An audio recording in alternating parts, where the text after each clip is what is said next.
love to read books, but it's very seldom that I actually follow fads or, revolutions where people find a series of books that they love. For instance, The Hunger Games. Didn't really feel it. I was like, I'll check out the movie, and I thought it was okay, but just not my thing. Same with Harry Potter. Wasn't a huge Harry Potter fan. I mean, I watched maybe one of the movies because it's, like I said, just not my thing. I did catch the tail end of Twilight, and I love Twilight. I really did, and I look forward to the final movie that's coming out. But let's talk about the 50 Shades of Grey. So, I've been reading about it, and I had some friends tell me to check it out, especially my best friend. And so, I was reading it, and started off a little slow, and I was just kind of like, okay, it's engaging. But somewhere around chapter 8, everything changed. Wait, what? Oh.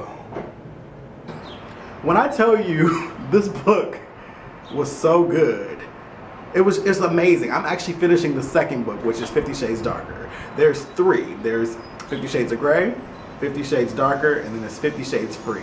The third one, I may be wrong about the titling, but it's something free. 50 Shades Free, I believe, though. But when I tell you, these books are wearing me out. Like, they're so descriptive and so crazy to the point that I'm just like, yes. Oh my God, I can't take this.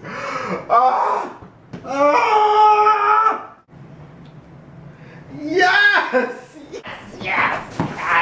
Oh God! Oh God! Oh God! I can't take it. I can't take it. Oh goodness! Oh Lord! Nearly passed out on my living room floor because it's a great book, and I mean, it's not for everybody. I'm gonna tell you that right now. In fact, a lot of people may put it down. I've actually saw that a lot of criticism was like, you know what, I couldn't get through it. It wasn't really my thing. It does have an erotic sense to it, so if you like to keep everything clean and wholesome, it's not the book for you. You might want to try The Hunger Games or something else. But 50 Shades of Grey, if you are open-minded and you want a really good read, I would say check it out because I am finishing the second book and I cannot wait for the third, and I can't wait for a movie adaptation. Like, I am so excited because it's so good. I just don't know how they're gonna put it into a movie because it's pretty graphic. But if you haven't checked it out, read it. I know people are very big about not wanting to follow the bandwagon. Oh, everybody's on this. Why is everybody on this? Well, it's okay. You can check something out. No one's gonna think less of you because you follow a trend. Get over yourself. Read the book. You will enjoy it. So, a lot of things have been happening as of late. Just a brief overview, because I don't want it to sound very, very depressing, but I did touch on this a couple months ago. In March 22nd, my mom passed, which was still, to this day, the hardest thing I've ever experienced. I don't think that's going to change, and I feel like it was all systematic. I am spiritual, and I do believe that God plans things out and things are set up that way. And so my mom passed first, and I felt like I was hit with the hardest blow first because there was more to come. A couple weeks later, I was laid off from my job. Didn't really mean anything. It was time for me to move on, and I get that, and so no hard feelings there. So I decided to make a huge life change and move to Atlanta, Georgia, which I am now. I'm here now, and I love it out here. That's a whole nother story. Love it out here. So I made a transition to Atlanta, Georgia. Within 24 hours of me getting to Atlanta, Georgia, my father died. Like, it was the next morning. I got here on a Monday night. It was like June 4th, and then my father died June 5th that morning. So I was like, all right, that's another blow, but yet I'm still remaining positive because the thing about it is, before my mom passed, that was kind of expected. So it was just the sudden death of my mom, but it still hurts. I mean, now I lost both of my parents in a 3-month period, and I'm just like, man, like, what is going on? And it's an interesting place to be because, I mean, though I wasn't leaning on them financially or to the point where it was like, oh my gosh, I can't live without you, it's still weird to be standing on my own 2 feet knowing I don't have that kind of support anymore. And it's an interesting feeling not to have my parents. And then yesterday, I received news that my grandmother died. So, needless to say, my mind is just in a really weird place right now. I'm not sad. I'm not upset. I'm just trying to understand the plan that's happening right now. Like, I am very spiritual. I don't call it religious. I'm spiritual, and I also have a relationship with Jesus Christ. So I get that things happen for a reason. I feel like I'm being restructured, and I'm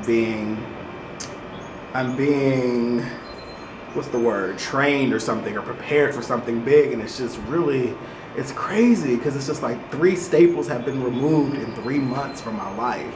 And I feel like I've lost everything but the roof over my head. But I'm still here, I'm still positive, and I feel like it's my duty to remain positive and let you guys know that anything bad that happens, you should always turn around and bring it to the glory of God. Like, seriously, because it's no point of even being mopey. Like, I'm honestly fine. I have more strength than I've ever had, and I didn't realize how much I had until now.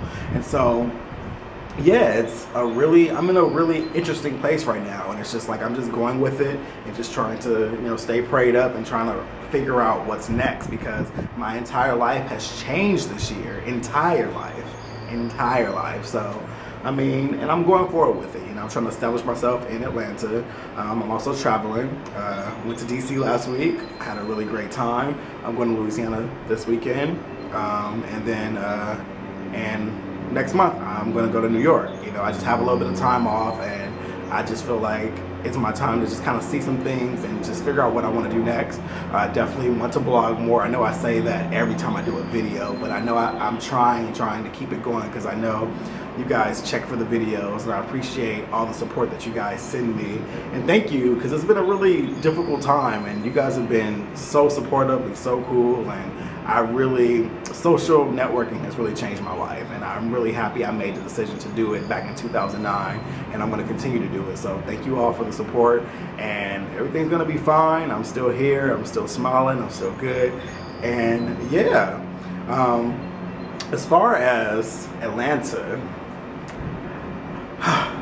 I think this is one of the best decisions I've made. I mean, I feel like I'm like a Southern boy at heart. I was born and raised in LA, but I was never like the shiny, flashy type of guy.